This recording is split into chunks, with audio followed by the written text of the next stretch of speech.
Hello everyone, welcome back to Login Helps. Today I'm going to show you how to create a Pinterest account. Pinterest is a visual discovery engine for finding ideas like recipes, home and style, inspiration and more.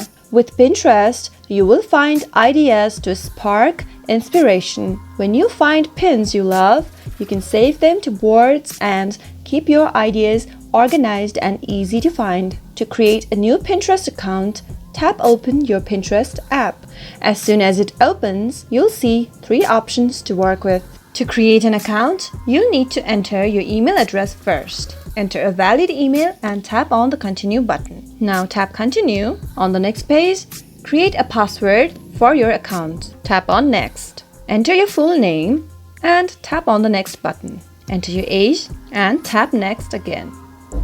Choose your gender, select your region or country. Tap Next. Next, you'll need to pick 5 or more topics. Pick the topic, simply tap on your choice and tap on the Next button on the top right corner. And after these easy steps, your new Pinterest account will be created. If you like the video, don't forget to give it a thumbs up. If you have any questions, comment down below. I'll be back soon. Goodbye till then.